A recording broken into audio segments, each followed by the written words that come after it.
Hello and welcome to the Unofficial Controller Podcast, your weekly gaming podcast, episode 24, The History of the FPS, with me, George, and as always joined by George. One-man band to my one-man band. Obviously the intro's revealed to you, keen listeners, that Tom won't be with us this week. As I said last week, he gets more time off this podcast than Andy McNabb's safety catch, and he's the only one drawing a wage, so it does really all feel like we're basking in his limelight. Listen, that's enough of that. Let's welcome him back next week with open arms. In the meantime, you want to probably stick around because coming up in the news, we've got some Pokemon reveal news for the new upcoming Pokemon game on the Switch. We've also got the feature, which this week is going to be the history of the first-person shooter game, or FPS to those in the know. Then, from there, we're going to have a look at the listeners' pickups this week. So all those kind, loyal people out there in the wild that have picked up something pretty epic and have slapped hashtag Stingrays boot on the back of that so we can see it and read it out. Then the big man arrives, the real deal, the real Stingray, tears up the drive, opens his boot and shows us this week's latest releases for the multi-format systems out there. And then I think we limp quite weakly into the section where I'd normally ask Tom what he's hoping to play. This week I'll ask myself, and once again at the beginning of the show I'll ask myself what you've been playing. Well, this week, listeners, a little bit more due to being out on the road a little bit this week. There's been some Warriors on the Vita, the PSP one, still enjoying that. I've had some time to explore in a co-op playthrough, maybe the first couple of hours of Man of Medan. Very happy with what I'm seeing there, but we were fans anyway, being Until Dawn fanboys and girls. I'm trying to think what else I've been playing. I think there was some bizarre... Oh, yes, a little more Turtles on the PS3. And that's basically what I've been playing. Nothing new, due to not really being back at the bunker until the time of recording this, other than the aforementioned Man of Medan. Well, you've stuck around, you found out what I was playing this week, and now the news. As always, we've scoured the very darkest regions of the internet to bring you the latest stories. First up, got a bit of Ninty news. Old Tom will be jumping back through hoops. Unfortunately, I'm dressed in the rather crotch-stained Mario onesie to bring you this. Pokemon. As promised, the Pokemon Company has revealed the identity of the glitched monster, which was teased on its official website. The Pokemon in question is Sirfetch'd. Described as the wild duck Pokemon, Sirfetch'd is the evolved form of Farfetch'd. Here's his main stats. Sirfetch'd. His category is wild duck Pokemon. His type is fighting. He's got the same height as the village's own Wayne Ray at 2 foot 7 inches. He weighs slightly more than young Wayne though. He's 257 pounds, which packed into a 2 foot 7 inch frame. He is a very round chap, isn't he? And his ability, for anyone that knows what this means, is steadfast. He sounds like a very stoic build character, pun intended. Next bit of news, listener. Xbox shifting up a gear. Listeners, the inevitable has happened and Gears 5 is confirmed as the Xbox biggest success this console generation. Xbox confirmed on their page this week by saying Gears had attracted over 3 million players in its opening weekend, setting new records for Xbox Game Pass with the biggest launch week of any Xbox Game Studio title this generation. The performance easily doubled the first week's debut of Gears of War 4 and made Gears 5 the most played Xbox Game Studio title in the first week since 2012's Halo 4. First week performance includes the 4-day early access period beginning Friday, September the 6th, which was exclusive to Gears 5, Ultimate Edition and Xbox Game Pass Ultimate members. On the PC, Gears 5 has nearly tripled the performance of its predecessor, becoming the biggest ever launch for Xbox Game Pass for PC. And Xbox Game Studios' best ever debut on Steam. On Tuesday, Gears 5 expanded into worldwide general availability with the launch of Gears 5 Standard Edition at retail, as well as a new Xbox One and Xbox One S console bundles. For PC fans, Gears 5 is included in the 3-month Xbox Game Pass for PC membership, bundled with the purchase of select AMD Ryzen processors and AMD Radeon graphics cards. A hit with the critics and users alike, currently garnering a score of 8.7 on Metacritic. And at that regard, it makes it the 6th best of any Xbox game. But regardless of that, it is performing well out there in the wild. And fair play to Microsoft. I would say it's about time. They were in receipt of some good news and some very solid numbers there. Next up, last bit of news. Listener, prepare yourself. Who's going to be my wingman? Come fly with me. Let's fly away. Lord Ponsonbury, his thumb went down. He didn't like the sing, so I'm going to jump straight in. All you need to know about to get in on the new Microsoft Flight Simulator beta that's apparently making its rounds out there. All you need to join the Insider program is a Microsoft account, and then you can sign up. As well as an alpha and eventually beta registration, insiders get early glimpses of the game through exclusive videos and screenshots, along with access to the roadmap and additional game details. Insiders who sign up for the technical alpha aren't guaranteed a spot, unfortunately, as Microsoft will be picking pilots based on the survey and the DX diag that you have to send. If you don't get picked this round, however, you might still get a chance to play when Microsoft adds more players or hosts or other alphas and betas. If you're a streamer or want to show off Microsoft Flight Simulator to your friends, be aware that everyone needs to sign an NDA that prohibits sharing details, photos, videos, or audio recordings of the game. Once Microsoft releases information, you can then share it. So just be careful there, listeners. We've had Xbox Legal on the phone, and it was not a pleasant experience. I do not want any of the little listeners to go through that. So the question, at the end of all that, did we miss anything? Do you have an opinion or take on the news we missed? If so, you want to have your chance to have your question read out live, email us at questions@unofficialcontrollerpodcast.com or DM us on Instagram or Twitter. Some good news there, as far as I'm concerned, because that Flight Simulator game has got me very, very excited.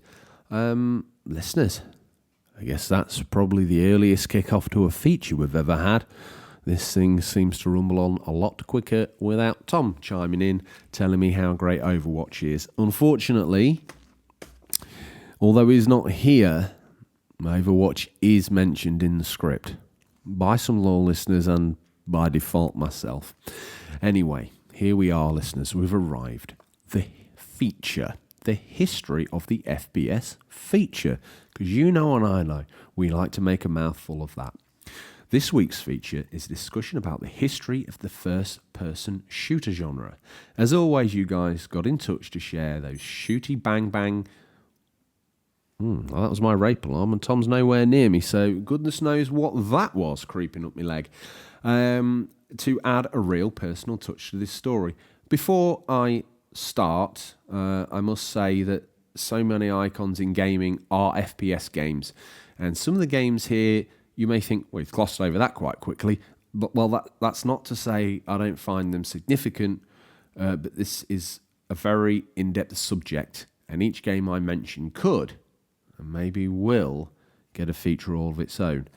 Before I jump in any further, at the start of the show, I was meant to do some housekeeping. So this is Lord Ponsonbury's currently last week in the chair, although based on my current performance, it's looking like he's going to be here next week.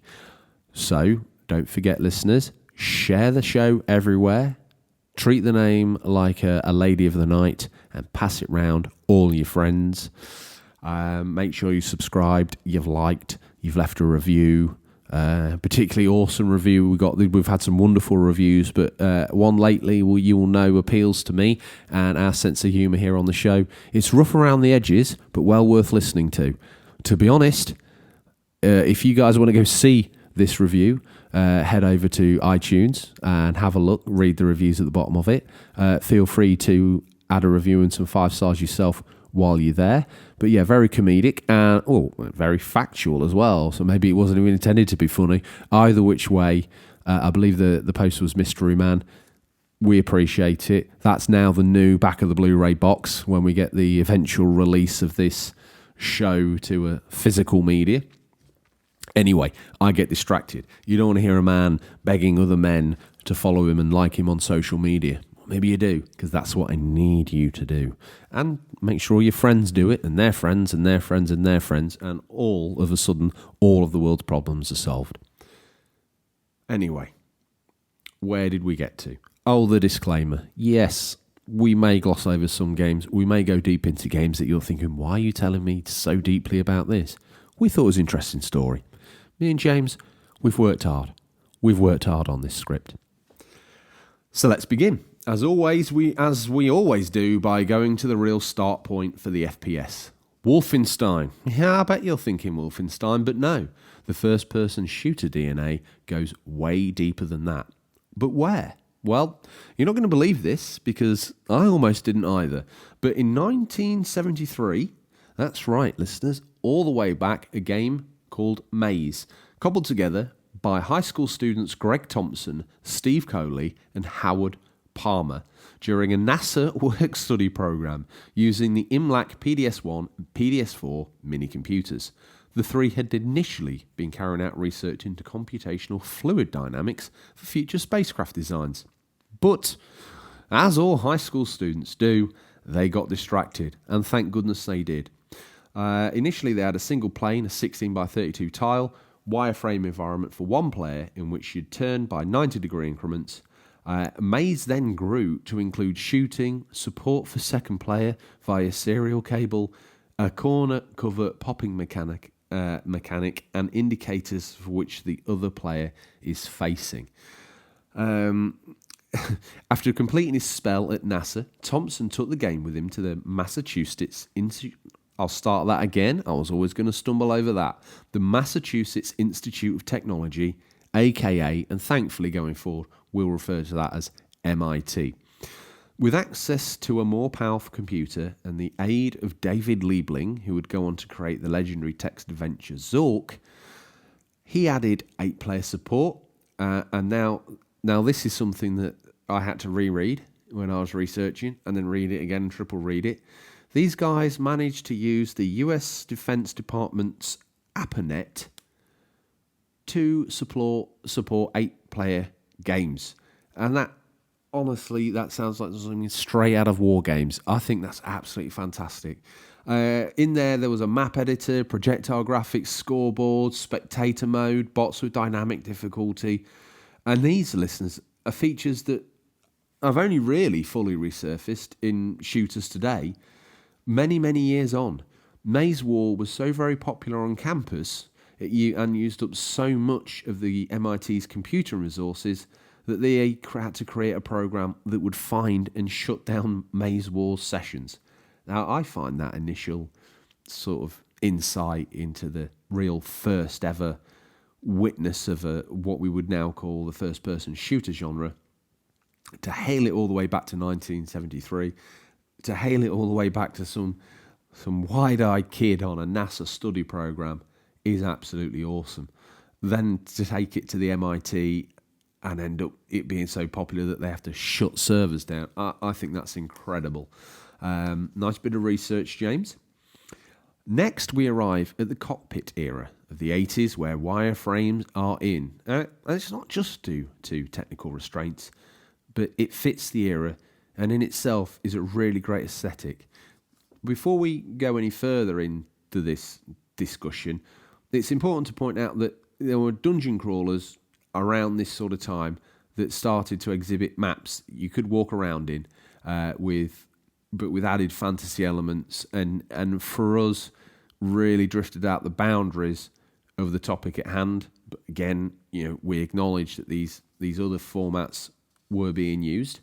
Now back to the wireframe era. This era is best summed up by the once mighty Atari and its arcade game, Battlezone, a tank sim using the wireframe style, utilising a periscope-style viewpoint. It's worth noting here that the US military tried to utilise this tech for its own simulation needs, but unfortunately couldn't quite get it right. Now it's here that it's probably right and proper that we wheel in our first guest, and bouncing down the corridors this week is Happy Joysticks.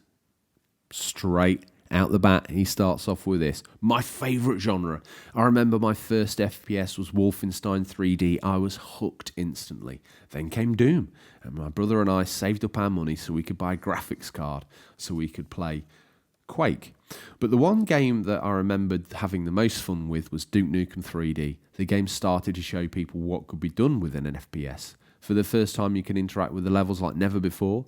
You could see yourself in the mirror, pay strippers to flash you, move the balls on the pool table, etc. The list could go on. It made the world feel more alive, and it started to give you a sense of what was about to come. Too bad the company pooed the bed with Duke Nukem Forever, Roffle emoticon. Okay, that's a good submission from you there, Happy Joysticks. Probably a man of a similar age to me if Wolfenstein was your first FPS. That's great. So after the 80s, things stagnated a little bit, but we come round to the 90s and things really started kicking off again in the FPS story. Wolfenstein 3D. John Carmack, legendary developer, wishing to have the game be played at speed. This was important to John, having seen other games in the RPG world, as we discussed earlier, using similar techniques but at a snail's pace. But Wolfenstein packed many firsts and was my first foray into FPS games, as I'm sure many listeners, as I've just said, of a certain age, are nodding wildly in agreement. They're either running, they're walking the dog, they're in the car, but either which way, they just nodded. And probably now would be the time to insert my gaming memory. Now, this was a school thing, seemingly all my first gaming first seemed to take place at school, but in the secondary school I went to, there was obviously a library, and tacked onto the library was a room that was meant to be used for careers advice and research. Now, to aid that research, they had a PC. Well, you know what me and a couple of friends did, don't you? Yeah, we brought in Wolfenstein, and I was blown away. I'd never seen anything like it. The camera bobbing as you walk, blood, actual Nazis in the game to hunt down. You stumble across secret areas. I mean, when this first came out, we were just agog at this game. You know, what even was this? It felt like more than the sum of its parts. And Wolfenstein, much like the next game, was a hit and saw ports all over the place, even as late as the Game Boy Advance, proving the frenetic id formula was and is a hit. Next we arrive at the big boy, the difficult second album for id Software, but guess what? Well, you know this part. Doom was a hit critically and commercially. Doom was the story of one Marine's descent into hell. It may look dated now, but to a wet behind-the-ears schoolboy, and I'm sure many others out there, this was scary as all damn hell. Once citing story in a game like plot in a special movie from Stingray's personal collection, under the front seat, John Carmack found himself at odds with id's creative director, Tom Hall, who wanted to seed the game with lore. Fortunately, Hall resigned in 1993, and the team worked to strip back those sections and give us the bare bones Doom we have to this day. And that's an aside. When before Tom had left id, they were in Doom. We obviously all remember the key cards that we used to move across levels and open up areas. Now, before the game got stripped back, these key cards are all manner of different things, according to the lore that Tom had written. So, did we get a better game in the end? Maybe. I don't know. I'd like to see what this lore was, but as I've said, it probably wasn't necessary. Because in this instance, I would agree, Doom didn't need this. It's environmental and compelling soundtrack, and for the eye-popping visuals, we didn't need a plot. We were living it. Now it's time to hear from... I've checked. I've had James run the Excel spreadsheet forward and backward and up the yin-yang, back, forward and round again. King Lizard, if I'm wrong, I apologise. Welcome back to the show. If I'm right, welcome to the family, sir. Good to have you in the feature. And he says, I come from a time where the first generation of what we can relate to as FPS titles included Wolfenstein 3D, Doom, Doom 2, Duke Nukem and Quake. Nothing before these games was anywhere as near as good as these titles, or as close to what we these days we can relate to as an FPS. Although Wolfenstein was first to market, it was Doom that stood out, I agree, and became the benchmark for FPS games. The likes of Duke Nukem and Quake were known as Doom clones. Over the years, there were many titles that instantly stand out for me. Unreal Tournament 4 on the PC, Medal of Honor Frontlines on the PS2, Black on PS2, it's a good call, good game, which further helped define the series with an epic campaign. The original Far Cry and Half-Life, later to be blown away by Half-Life 2 on PC, were keystones in the progression of the modern-day FPS. Modern Warfare 2, for me, was the best example of the FPS in recent years, both from a campaign and a multiplayer perspective, although there have been many worthy releases since this time. Unfortunately, the developer focus these days is less on single-player campaigns with rich stories, boss fights, and well-balanced shooting action. Little sad teary emoticon there. Mr. Lizard, but sorry, Sir King Lizard. I've bowed and walked backwards. Do you believe? Yes, you're the king of all lizards. The developer focus these days is multiplayer FPS shooters and selling players cosmetics, which is a real shame. Hear, hear, King Lizard. Let's not let this be the first time you've contributed. And hopefully next time Tom can do your words fine justice.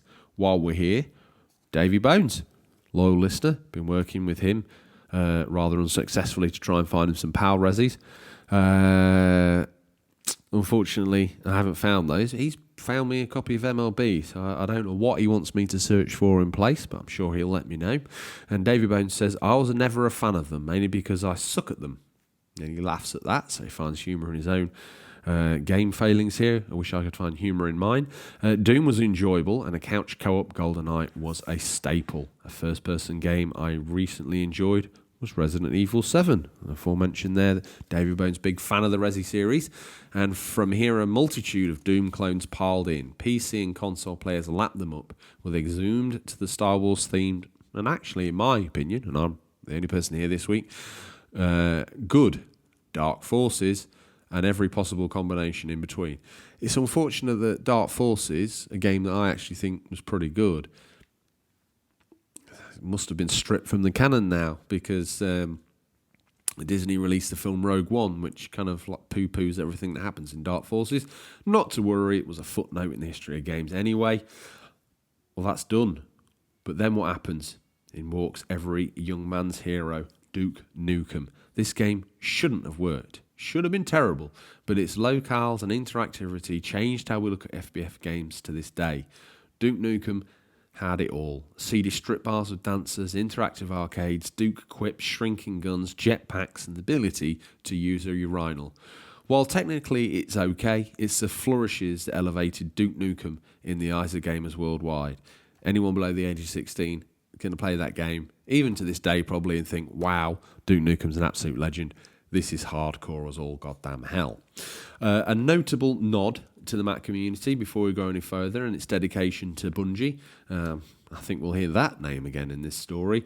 And its well-received Marathon, a sci-fi tale set on a hijacked colony ship.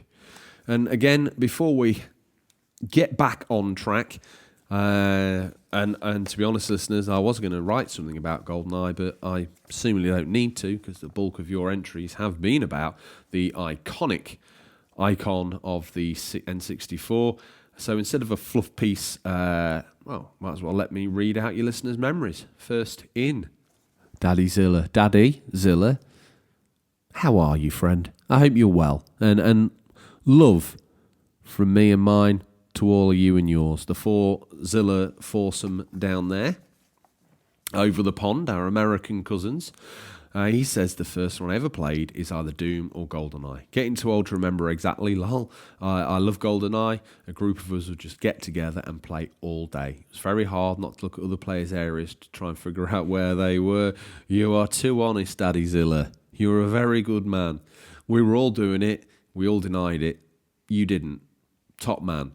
I really dug Unreal Tournament as well. The newest FPS I've played would have to be Star Wars Battlefront. To be honest, I suck at FPS. I do pretty much decent in offline campaigns, but when it comes to online, I pretty much get obliterated. To be honest, if you're 20 or over, I think that's the time when you've peaked at FPSs. They do bring back some fond memories, though.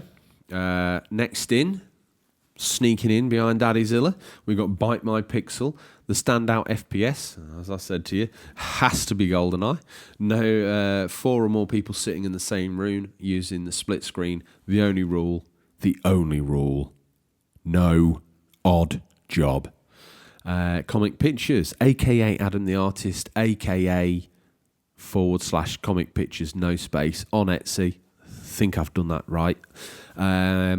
So what does Adam the Artist have to say? And let's see if my catchphrase for Adam the Artist, I can agree with some of that, not all of that, rings true this week. One of the things I got a bit of stick for is using inverted Y-axis on the look controls. I'm old enough to remember when FPS controls had to be adapted from flight controls so people knew how to play and control the camera.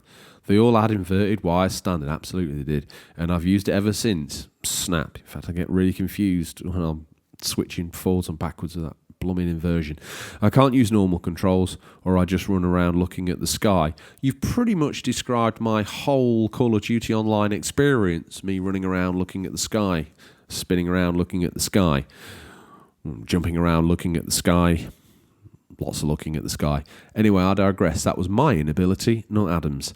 I guess that a lot of flight games, and particularly space games with cockpit views, are kind of loose versions of FPS as well. It's a bold claim, and one I hadn't really considered until this point, to which point we'll probably best lift up the rug and sweep it underneath and pop it back down. In which case, I'd like to point out that Colony Wars was amazing. And listeners, there was so much interactivity on the post this week, which was heart-melting. I did even see that Daddyzilla was tearing up himself at the amount of people that were talking and wishing each other well and bringing up FPS memories, and then as good conversation does and should, segue off into conversations about completely other stuff as well. Gaming related, obviously, but it was a real wonderful track of conversations to flow through. For that reason, though, it did make it quite hard for me and the work experience boy James to pull out your submissions. We know it's not perfect. We've got to work on that. We might need to find somewhere where you guys can go and put that. Maybe even, do you guys want a forum for the Unglorious Bar Stewards? That's something I'm floating out there. I'm probably doing a Tom. I'm probably spending money we haven't got. Lord Ponseroy's looking a little nervous. He's nearly almost out of Bitcoin. Don't know what's going to happen when that happens.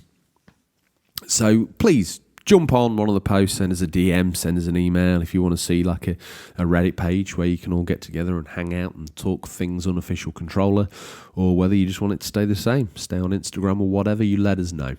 Either which way, we're very paranoid about missing people's submissions, especially now we've got prizes linked to them. And on that note, I probably said it at the top of the show, but I'll say it now. We're going to hold off awarding the prize this week, only because Tom isn't here. It's a lot of pressure for me to pick that all on my own. And I think it kind of means a bit more when we've both sat and gone through it properly and scratched our heads and thought about the submission and then, awarded, quite rightfully so, to the best submission of the month. So where do we get to? So Comic Pictures, can I agree with all of that? Yeah. All of it. Even the bit I swept under the rug. Anyway, Retro Gamer Thomas. Here he is. Everyone's favourite cannibal. Console cannibal. Oddly, I've never played FPS games and still don't today. They actually give me motion sickness. You could do a munching on some gyroscopic stabilisation, my friend. It's a shame because I've always fancied getting into the online scene like Tom and Overwatch. I've tried a couple of times, but to no avail. If I did have to say one game from my collection, it would be GoldenEye. I don't last long on it, but I can see why it's so legendary and so addictive. Sorry, George, for mentioning Overwatch. You don't seem sorry, because that looks to me like a laughing till I cry emoji. Yes, Retro Gamer Thomas, you are a console cannibal, so you probably have got a rather sick streak running through you. I'm going to let that slide because we're talking about FPSs and it's probably only right and proper that it gets a little mention. So where now? Next stop on the whistle-stop tour of the FPS is the Quake era. This marked a shift to true 3D environments and enemies. John Romero had intended Quake to be a hybrid of Sega's AM2 arcade title Virtua Fighter and a Western role-playing fantasy.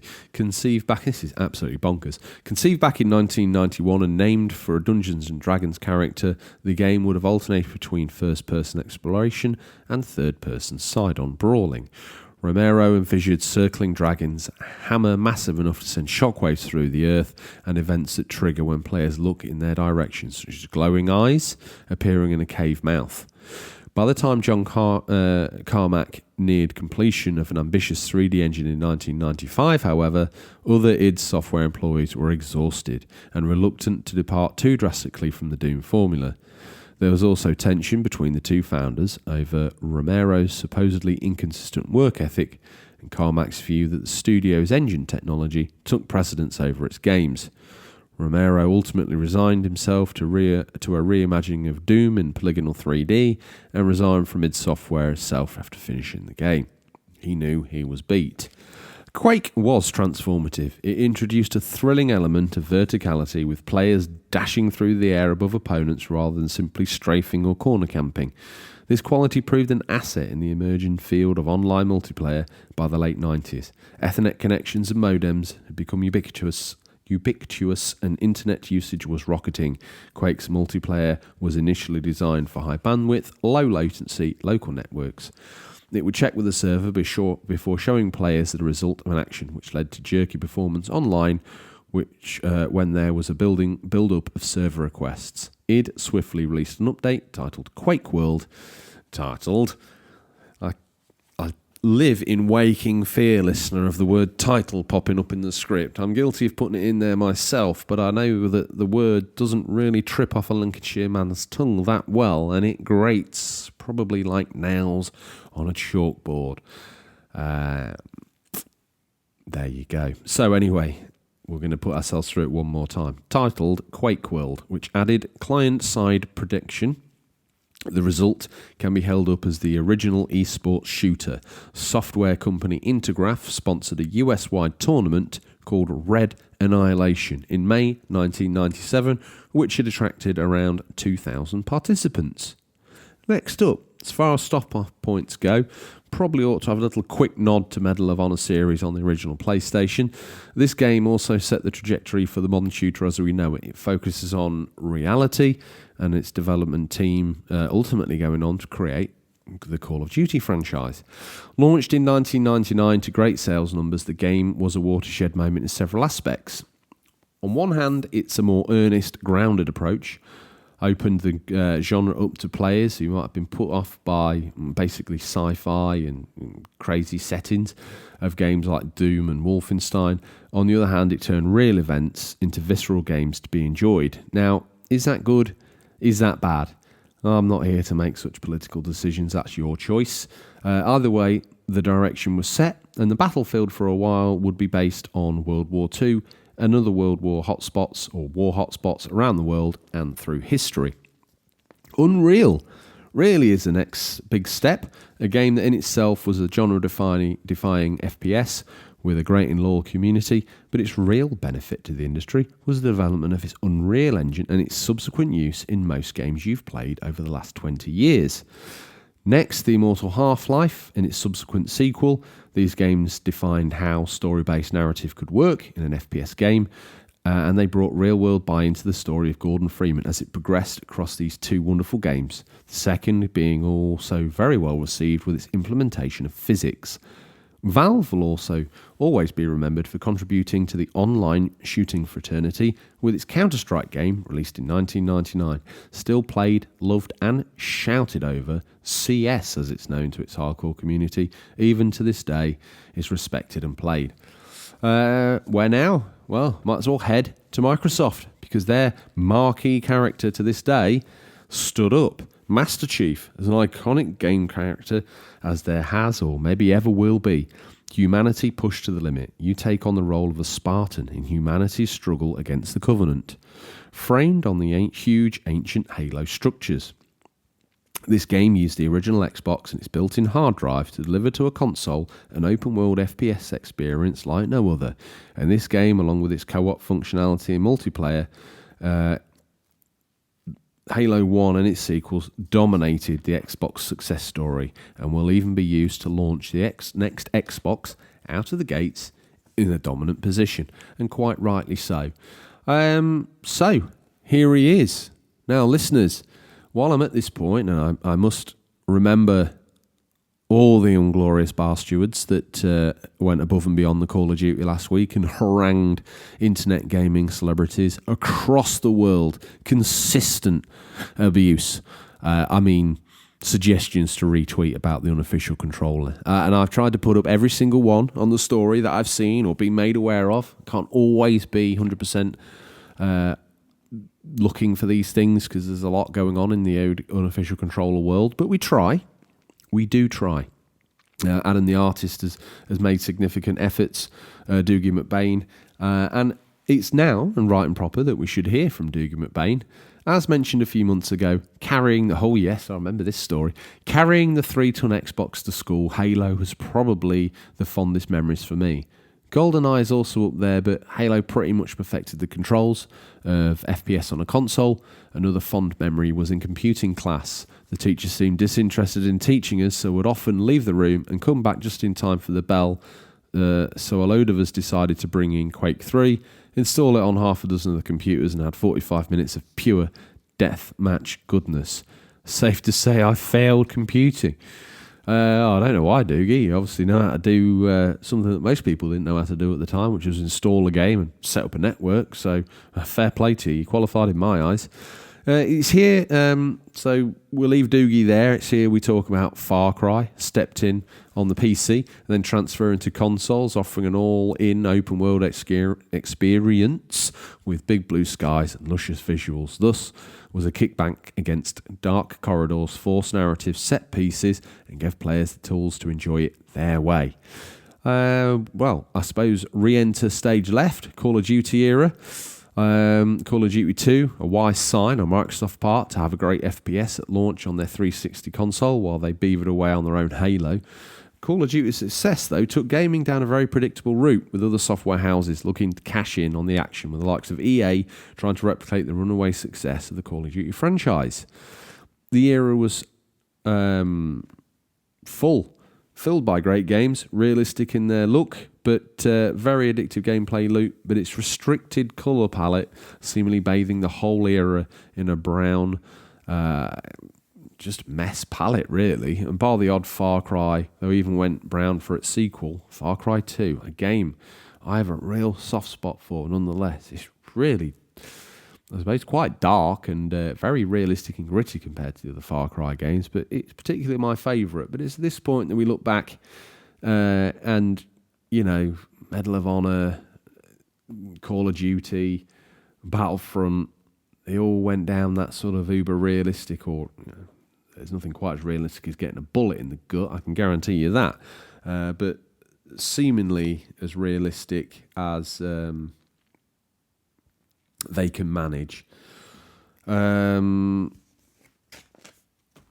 get distracted, but as far as innovation goes, we would then have to wait for a game like BioShock to really bring all of these innovations together over the decades of development and boil them down into the narrative in the first-person view, intense gunplay, great special powers that allow for physics and environmental manipulation. BioShock was and is a great game, its subsequent sequels refining and expanding on the original's premise and scope. Set in a dystopian underwater paradise gone wrong, you attempt to piece together your arrival via plane crash and investigate the disparate groups of survivors fighting for the last resources of this once beautiful but now decaying world. A brave and deep narrative for an FPS, but one that shows that the genre's really come of age. Also showing developers that a well-created and fleshed out FPS world can be truly compelling and consuming. Great example was Resi 7's switch to the FPS style. So where are we now? Well, I guess just about the modern era.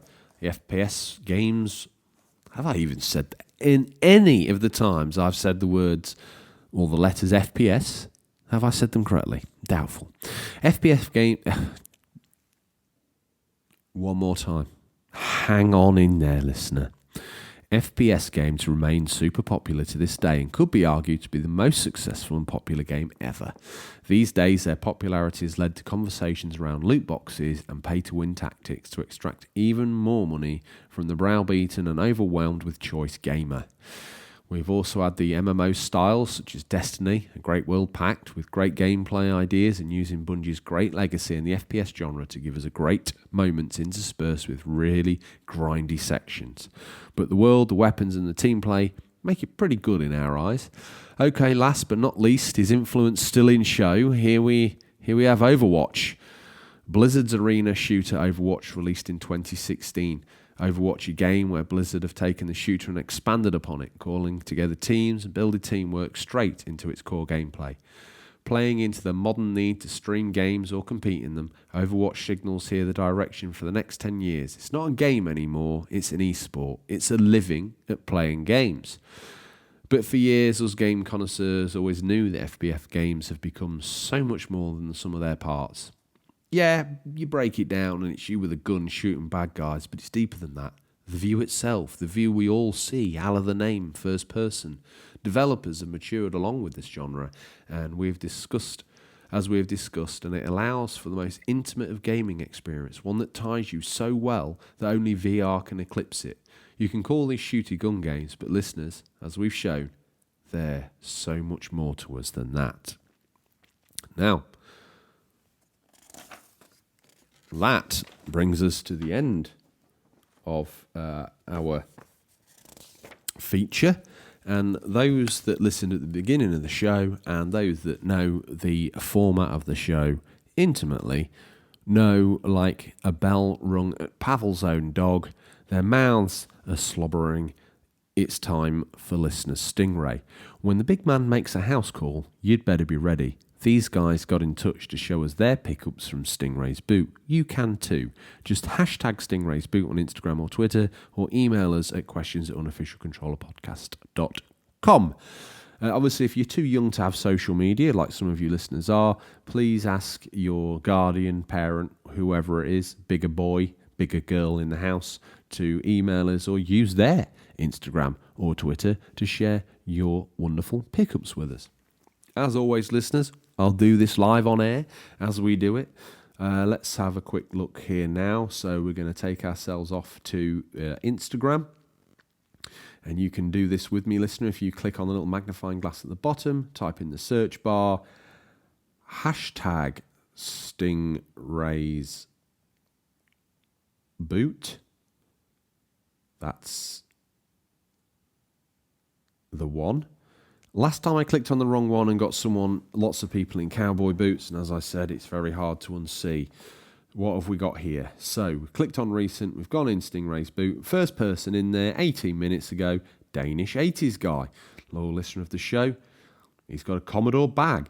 What's inside it? It's not body parts, but if Retro Gamer Thomas was about, he would be slabbering at the chops over this one. It's a bit of retro Commodore 64 action. There's a zip stick joystick there. It's a nice hors d'oeuvre for Retro Gamer Thomas. There's a disc drive, 2 cassette drives, a smattering of games, smattering of discs. Do you remember that disc manufacturer called Bull with the acorn tree as its logo? Now, I think they sponsored Williams Renault in 1992. Little factozoid for the listener out there. Chris McClum just swerved off the road. Like, I can't believe he remembered that. Me neither, Chris. Otaku Bram. What have you got here? Oh, nice little Mega Drive grab from the weekend. Good work, friend. Spider-Man. Super Thunderblade. Gunship. Some nice pickups. I don't think I've ever played Gunship on the Mega Drive before. It's an honest confession from me. Ghosts and Goblins collection. How am I going to do this on my own? Let's try this. Sharaban. That's probably the best I can do to summon the man from the ground, everyone's favourite Frenchman. What has he got, though? He's got himself a Ghouls and Ghosts collection. PSP 1 import, SNES import, Ghouls and Ghosts on Mega Drive, and he's got the one on the NES as well. Pictures of the back, pictures of the front, pictures of the case, pictures of inside the case. I mean, you know, we get it, Sharaban. Happy joysticks. I'm going to like that picture. If I haven't liked the pictures, not because I haven't liked them, just let's do it on air together. You know when the like happened then, listener. Yoshi's Cookie on the NES for Happy joysticks. Very complete there. Manual, foam, cart sleeve, cart, box. Nice work. I see Dugam. Oh, the Australian kitten's been around again. Ozcat.tv. He's got, looks like a real life Magikarp, suspiciously and realistically moving on its own. Either which way, you've really took advantage of their 3 for 2 offer. If you could see this, listeners, there's literally 40 games spread eagled across the floor, and a Magikarp, what can only be described as fitting, you know, much like a fish does when it gets dragged out of its own world and thrown down in this world of thin water. You can't breathe. Magikarp's fitting next to this magnificent display of games. Some of those games I probably would have thought you'd already had. Australian cat, but you know, whatever. PlayStation Guy 87, he's picked up some PS2 games. Street Fighter Anniversary Collection, Wipeout Fusion. He's also nabbed himself a copy of Heavenly Sword on the PS3. Little janky in places, but probably the first PlayStation 3 exclusive of merit. Pretty good game, actually. Gets pretty tough at the end. PlayStation 4, he's gone and got himself, looks like a sealed copy of Lego Star Wars The Force Awakens. My eyes failed me. Enigmatic Productions, a.k.a. Harvey Retro, a.k.a. Enigmatic Productions, which is his YouTube channel. Probably can say that one more time, Enigmatic Productions. If you consider yourself a human, or in any way a gamer, if you haven't been over to YouTube and typed in Enigmatic Productions and watched some of their gaming videos and movie review videos, you're dead to me. So look it up. It's also a cure for sadness, and that's a wonderful thing. He's providing that for $0, 0 pence. Harvey Retro, very, very good guy. And he's got here what can only be described as a classic, and it's the one. I'm going to call my mummy on Stingray's boot early. It's Hudson Hawk. Now, some people say this film is complete tripe. I don't know why, whether it found me at the right time in my life or what, I don't know. But I've got a soft spot for Hudson Hawk. The first time I'd finished watching it, I thought I'd remembered half of it as a dream because I'd fell asleep. Transpires everything I thought I'd imagined had been real. Please check it out. Sharaban. Here he is with a Smurfs game on the Mega Drive. I think that's quite rare over here in the UK. I don't know if it is in France. You were big fans of the Smurfs over there. Retrovisions. What's he got here for us? Unbadged Atari 800. Every screw is flathead screw, not the normal Phillips head. He's found what seems to be there, an interesting little quirk of an Atari 800. Good stuff, Retrovisions. There's also got a couple of disk drives to go with it. Dream Collections _retro games. Find the Intruder. Well, it's there. It's the smaller GameCube box. Don't know what's different about that. Maybe you'll tell us. I don't know. Please do. Australian cat.tv. What's he got him?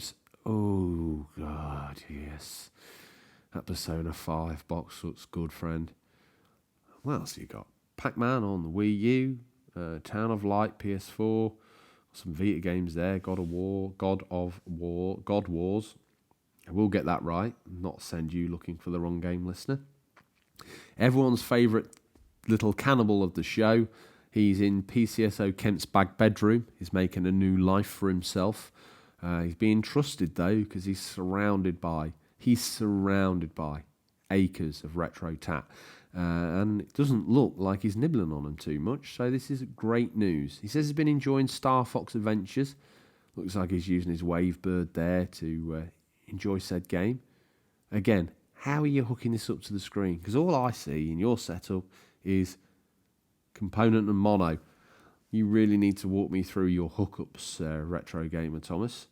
Danny Plays. Oh, Danny Plays. Welcome back to the show. Sunday pickups. What you got there? Catherine, PS3. Nice time to pick that up. What with the re-release? Where did you get these from? Oh, it's possibly you got those last two from CX. Red Dead Redemption on the 360. Far Cry 4 on the 360. And what I would call your two best pickups of the day. Parappa the Rapper 2. Very hard to find in the wild. Very hard to find in the wild. And Mr. Mosquito. Again, not a game you stumbled across on a daily basis. Both quirky, interesting titles. Titles. There you go, listener. Do my best not to say that word and give myself away, but then I slap it out there at every given moment. What else you got there? I can't quite work out what that is, but you've got Batman the movie for the Amiga. Now, I had that on Atari ST. For ages, I just couldn't get enough of that game. You got to remember that when I had that Atari ST, I'd only ever played a VIC-20 before, so some of these games, they were real next level stuff to me. Absolute steal of the day is the Tease in the Corner. Bubble and Squeak was just 15. Blown away to find that in the wild. Too true. Batman game is as complete as it gets. I also got an Amiga racing game from the same guy I had original receipt. Mr. Mosquito and Parappa the Rapper 2 are two games I've wanted for ages. She says, finally bought before the price goes up anymore.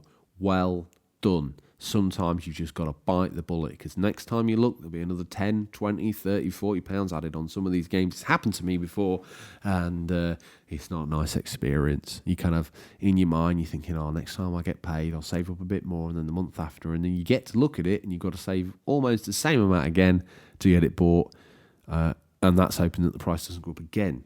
Gaming collecting can be a very difficult and challenging hobby, but we all love it, and that's why we're here, new and old, retro and modern. Brock the 80s dude, he is very good at doing pickups, isn't he? He's got an absolute very eclectic mix, Brock the 80s dude, but one that we appreciate here. So he's picked up what looks like some Walkmans in the middle. He's got himself a couple of Buzz Lightyears, looks like a smattering of Power of the Force toys. Can't zoom in very well, but one of those looks like a Wampa, but then I look at the other ones and think it might be Lord of the Rings. It looks like a Gandalf, maybe. The awesome Tomy pinball game, Astro Shooter, got one of those myself, very cool. Some Lego, some DS games, Wonder Woman, good film if you haven't seen it. And what else? Eslo and Midna. No longer new listener, Eslo and Midna, now deeply ingrained in the Inglorious Bar Stewards, Eslo and Midna. They've picked up, yes, I remember commenting on this, 20 quid from his brother. He was having a clear out. He's got himself a couple of controllers, boxed, pretty mint-looking Xbox there in black. Possibly could be the Elite, but I don't remember or know. Dark Souls, Just Cause 2, and Deadly Premonition. Really cool games, £20. And I said something along the lines of, nice pickup, brotherly love. Not much brotherly love, responds Eslo and Midna. He wanted 30 quid for it. Son of a gun. Oh, hang on a minute. Bobolova's spotted something. That Halo controller is beautiful. Zoom. Yep, he's got an eye for the detail. It sure is a Halo controller, and it sure is a looker. Okay, well done, Bobolova. Even more so, well done, Eslo and Midna. The man that predates the internet, mark.garage.gamers. He's got that Kingdom Hearts box on PSP, so the big box for that. He's got himself all 3 Uncharted games. Game Boy. Oh, I do remember that being a particularly good pickup. Yep, £30 for the Game Boy with 5 games. Looks like a Game Boy Pocket. Yes, he's confirmed that. Ghost Recon, San Andreas. Surely everyone's got that game 6 times. Who we got here? Rad Bash Gaming. Actually, Rad Bash Gaming. I've clicked the wrong button, so forgive me, listeners. It's not just Tom that can do it. I can do it too. Throw me completely out the boot, and now I'm ferreting around quickly trying to backfill and get back in it. Rad Bash Gaming, he's got some pickups there. Everyone's doing very well. Crikey, mate. You got yourself a knife. That's not a knife, Red Bash Gaming. This is a knife. 3 knives, 2 guns. I mean, Red Bash Gaming, hoping this is legal pickups. So 2 stabby weapons. Looks like you're from America. I don't know. But he's got handguns. He's picked himself up. Clone Trooper helmet. Smattering of Xbox 360 games. Xbox original game. Dark Angel from memory. Silent Scope Headhunter. The list goes on. Some awesome looking... is that Captain Phasma artwork? Generally just new trilogy. Ozcat.tv, he's got Jurassic Park Ultimate Trilogy box set. He's got Riding Stars, Let's Ride, and the Brat. What's he got to say? This Ozcat, we need more detail here, sir. I've never seen a Star Wars film, but I've enjoyed most of the games and love arcades, so Star Wars Pinball on the Nintendo Switch it is. As always, thanks to GameStop for the hookup and great care. I've also found these gorgeous pins for Borderlands 3. That's what they are, and had to snag it too. Went down the road to a retro stop and found a replacement to my missing Jurassic Park trilogy, and found some horse games and a Bratz game on PS2 and PS1. But then at the register, Capcom Musa, Stroke Resident Evil T, Virus, Antidote Drink. So as usual, here is at my house. All in all, been a good start. Right, okay, so now we've got some legs to this. Still no answer as to why you felt compelled to buy the riding games. Ozcat. Is this because you had to have every game on the PS2, or because you've got a penchant for equestrian antics in computer game format? I think we need to clear that up. Lots of questions for the listeners in the Listener Stingray this week. Retro Gamer Thomas. He's got some ales lined up, some video game ales that he's consumed during a gaming session. Told him he's a god, probably because every time he does a post, he writes a little ditty about us in there, which, let's just see if he has this week. That must have been why I called, let's read it out. Don't forget this week's episode at Unofficial Controller Podcast, folks. This week's episode is Alternative Controllers.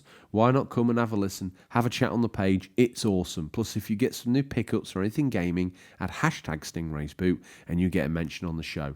Like, comment and subscribe, and let's get George and Tom where they deserve to be, and that's top of the podcast charts. Retro Gamer Thomas, I'm going to say it. Said it in, I've typed it there in black and white. I'm going to say it out loud to you one more time. You, sir, are a god. All our listeners are deities. You want to steady on that ale because you don't want your inhibitions to drop too far. And when PCSO Kemp's back is turned, you start nibbling on his CB radio. It's just maybe one a night. I don't want you getting crazy, Retro Gamer Thomas. Okay. Unofficial Controller Podcast here. They've lobbed up the Adam the Artist. Comic pictures, no space, / Etsy. Do it. If you're not doing it, if you're not buying his prints, you're not a gamer. He's obviously in the village, and he's gone out and typed some of the locals. And what do we have here? Brian from Brian's Garage, supplier of many gifts to the Unofficial Controller Podcast raffle. Half-used screen wash, second-hand spark plugs, that sort of stuff. Brian is a very generous man. Is it right to like one's own stuff? Bam, it's done. At least I know where I am. It's like a bookmark. The Barber Who Games. Barber Who Game. I didn't know. Was listening to the Unofficial Controller Podcast earlier today, an awesome gaming podcast. If you hadn't heard of them before, little smiley. It got me thinking about all the third-party controllers I've collected over the years. I've been gaming and collecting. Here are some of the ones I managed to dig out of my collection. It's funny how some of them are almost identical to the original controllers, particularly some of the Nintendo ones, but feel cheaper at the same time. I don't really know why, but that Saturn Turbo controller just makes me laugh for whatever reason. I find something about 6-button turbo switch is hilarious. Well, the Barbaroo games, that's a very specific form of humour that you seem to get stimulated by. But that's a very, very vast array of very, very average-looking controllers there. Quick shot 3-button pad from memory wasn't that bad. And I don't know what make that N64 pad is, but it looks pretty legit as well. It looks like they've cut the horns off it though, so it's probably about as comfortable to hold as a feral dog. Hey, everyone's couple of favourite little human beings on the show right now. DaddyZilla80 over on Instagram.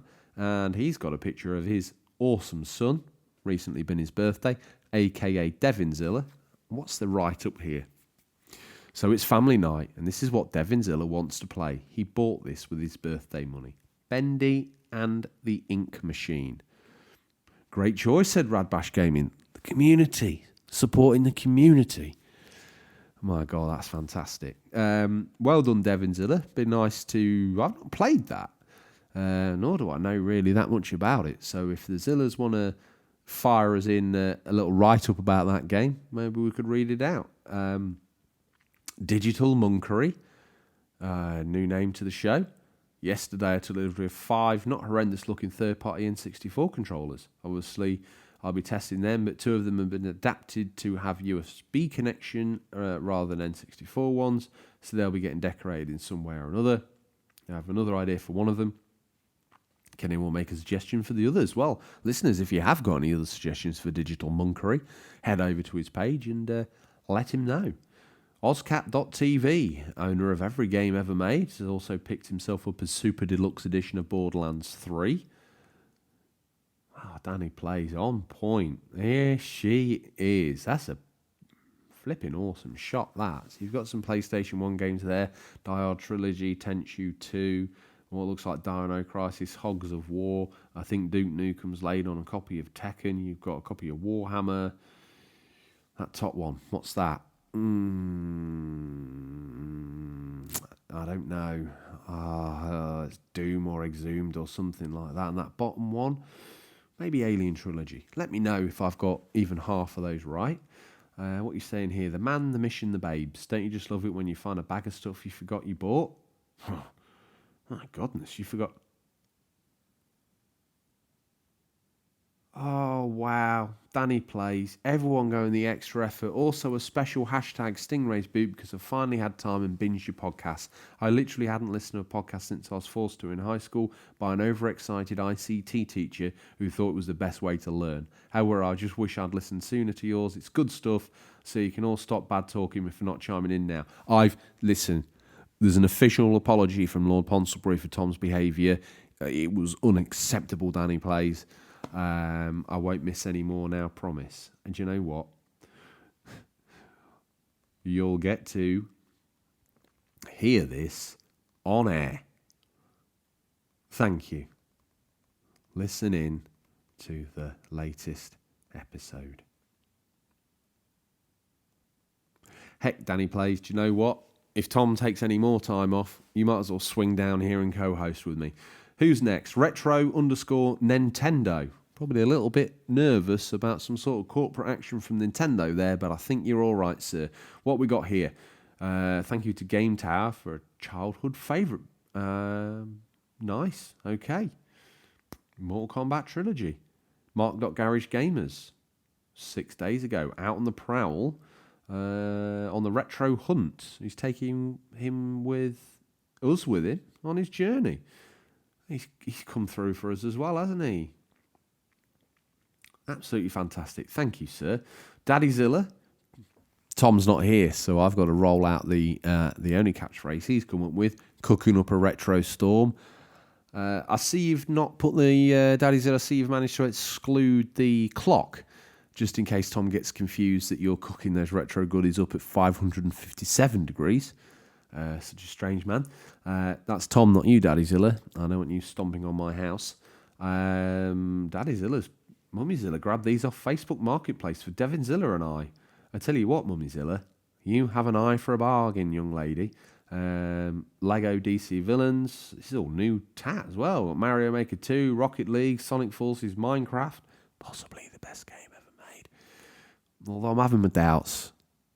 I haven't played that much recently, and it's starting to drag. But you know what? It's good enough. Happy Joysticks, copy of Zelda. Must have drank a hell of a lot of pop to get those cups. Not quite, but close enough. Had a case of brain freeze after drinking 3 Slurpees. Well, that's dedication to the cause, Happy Joysticks. Numbing your own cranial matter to make sure you can get all of the Zelda Link's Awakening Slurpee cups from 7-Eleven Canada. New listener to the show, Espindola Car Spotter. Or whether there's been something confusing go on here, I don't know. But Daddy Zilla's liked it, so whatever. We've got a Chevrolet Corvette in the... a brown stroke cream Chevrolet Corvette in its glory, looking in mint condition. It's a Stingray. Full fair play to you, sir. I don't know how that got in here. He's hashtag Stingray's boot. He must have. He has. Well, I don't know. I feel that's lost in translation. I'll like it anyway. I'm a decent guy.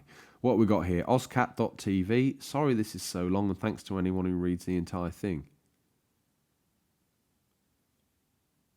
Yeah, I read that. Shall I read it out? I'm gonna, Ozcat. This is actually quite a good little ditty you've put here. So it turns out today's a pretty big deal for gamers, in it being National Video Game Day. I thought I would share a little about myself and what gaming means to me. So story time. Growing up, I had 2 parents who were constantly working or not around much, and we didn't share any interests in things like others did. At age 8, I befriended a neighbourhood kid who lived adjacent to my house. At the time, his dad owned a small video game shop and flea market booth. Still does to this day. He noticed how well I took to games being so young that he offered to let me work for him on the weekends and gave me a whopping $60 per weekend. Imagine being 8, 9, 12, 13, getting 60 plus bucks to spend on whatever. It's a rape alarm. Don't know what that was, but obviously Ozcat's getting too close. I do this story in injustice. Let me rewind. To spend on whatever and get first dips on anything that came in. It was any kid's dream. Having a bit of a lonely life during the weeks, I found that the game series Final Fantasy and latched onto them pretty hard. Playing through them all in order and beating 9, I felt I'd accomplished the undoable. Then my neighbour told me about Final Fantasy X coming out on the PS2, and I knew I needed to beat it as well. This game, however, was different. I spent literally hundreds upon hundreds of hours playing this game on the PS2 and falling more and more in love with the characters, story, art style and mini-games. Final Fantasy X became my world and a coping mechanism for my loneliness. I am forever thankful to the folks at Square Enix, once Squaresoft, then for giving me something to focus on and helping me get through things. Since then, I've done everything I can to hunt down all the variants I could find as thanks for everything. So here's a wall of some games I have for National Video Game Day. Much love to you all and game on. Hopefully, listeners, you forgave me that little soiree into Ozcat's post, but I felt that was just a really nice piece. I think the community needs to hear it. Mark Twigo. Dance Mat, friend. Def Jam Fight for New York. I'm still trying to find that in the wild. Good pickup. It's getting increasingly hard to find. Time Crisis 2, obviously well inspired off the back of our episode. Dance. My eyes fail me, listeners. Dance UK XL, maybe. I forgive my eyes. The Blade Storm Xbox 360 game. I think I've mentioned Choo Choo Rocket. Rad Bash Gaming. Doing his bit to further the show by sharing our post. Unofficial Controller Podcast. Sharaban. This was 6 days ago, so Sharaban. Still got a little while to go before we've seen the full turn of the wheel, listener, but this is his treasure games collection. Wario World, Gunstar Heroes, classic collection on the Mega Drive, which was has Gunstar Heroes on it. Don't know what that left-hand game is. Sin and Punishment, Gradius, Astro Boy, Radiant Silvergun, Guardian Heroes, Epic game on the Saturn. And again, I don't know what that GameCube title is. My Japanese not that great, I'll admit. Icaragua, of course. Wasn't that on Dreamcast?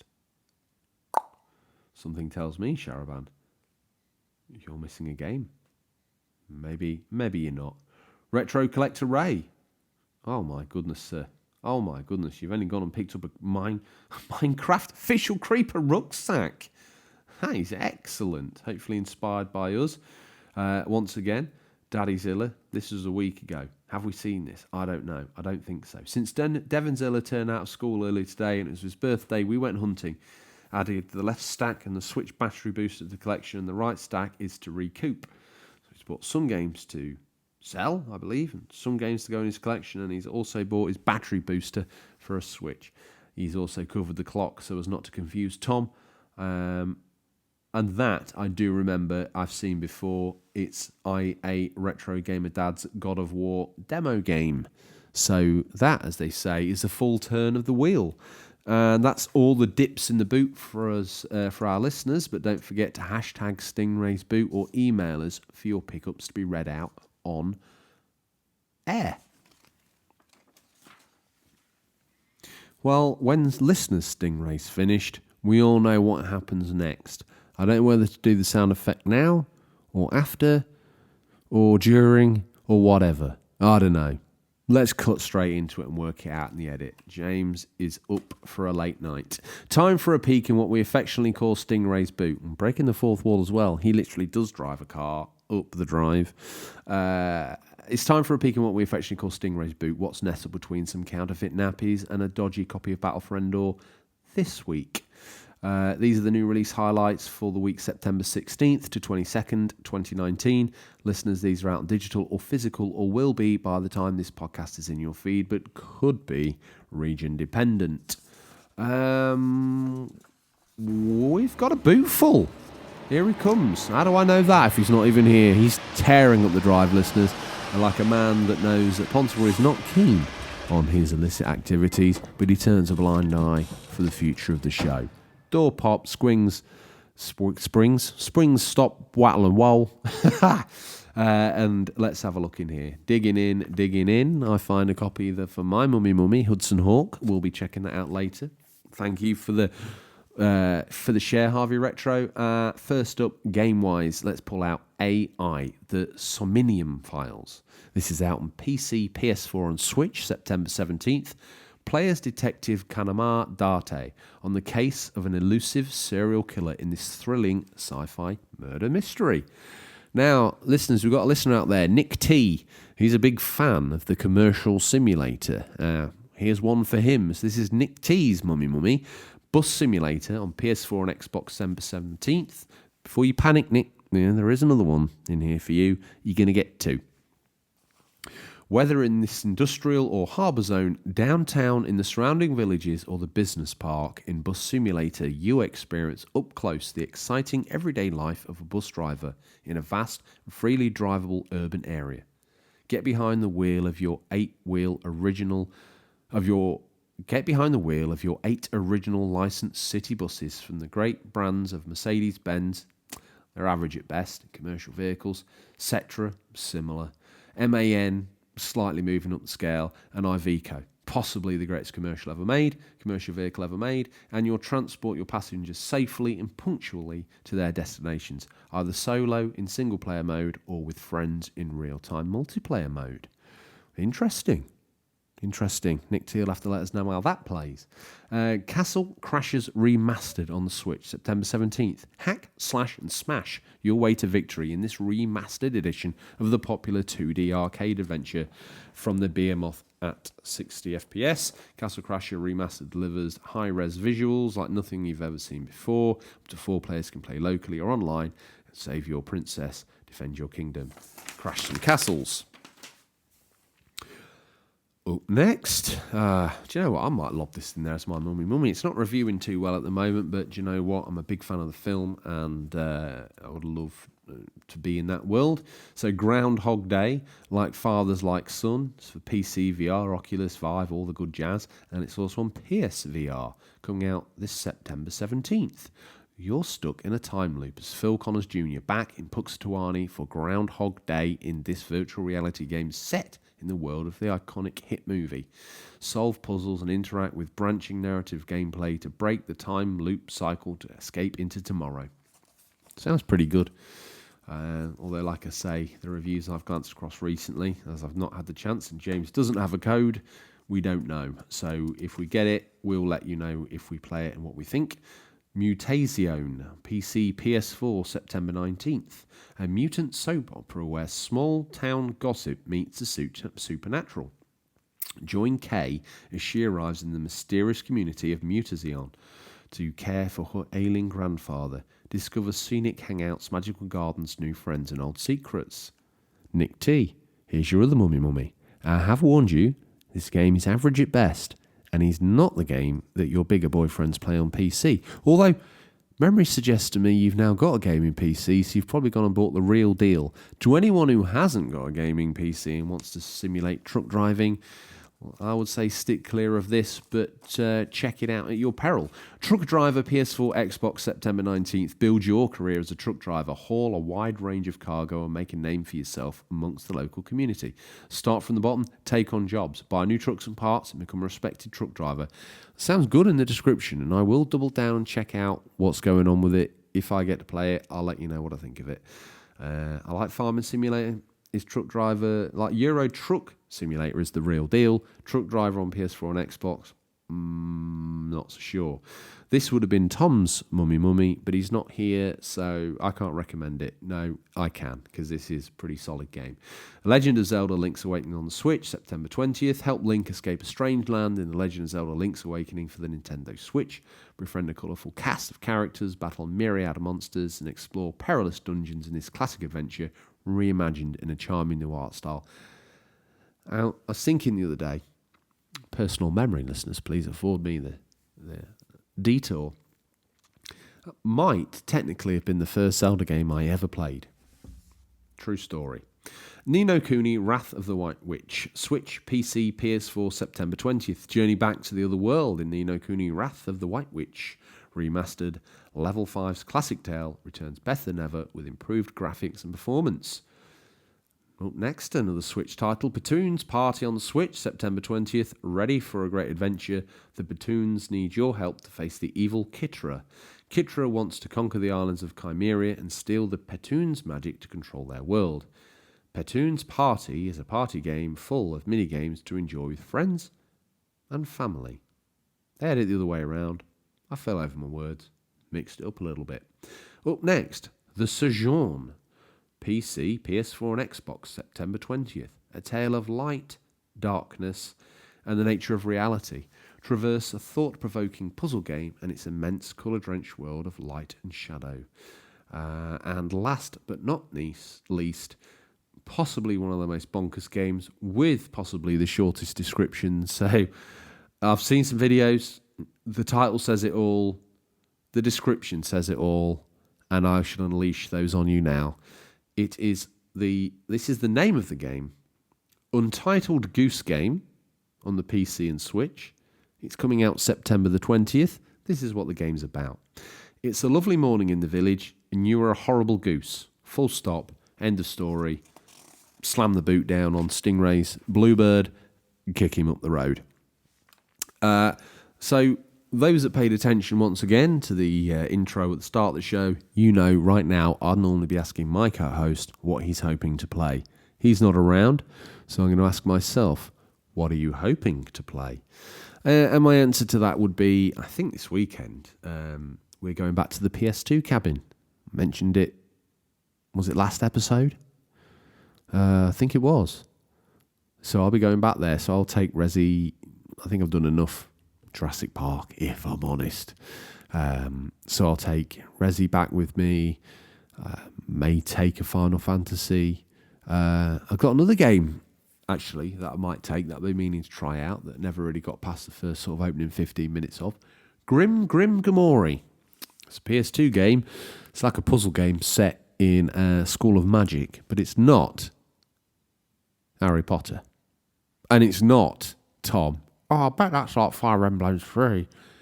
Houses, climb down, No, it's not. Well, it might be, but I can't afford to give you that. And you're not here, and you're influencing the show. I'm in the BBC recording studio in an abandoned nuclear bunker, literally talking to myself. So, who's the more mental? I don't know. Anyway, I've rambled, and when I'm rambling, it's time to get the hell out of here. And that's all we have time for this week, listeners. As always, thank you for your time. We look forward to the pleasure of speaking to you again next week. Until then, happy gaming. Remember, there's nothing wrong with being given the unofficial controller. It's what you do with it that counts. Listeners, thank you for your patience this week. Back to normal transmission next week, and we'll welcome back Tom from his holiday. What's the big game out at the moment? Astral Chain. Tom's probably took a holiday to London to train his dog to dig at tarmac to find puzzles. He's probably been knocking on Scotland Yard's door telling him he's found what were they called? Legion? Get a grip of yourself, boy. Till next week, take care. Bye.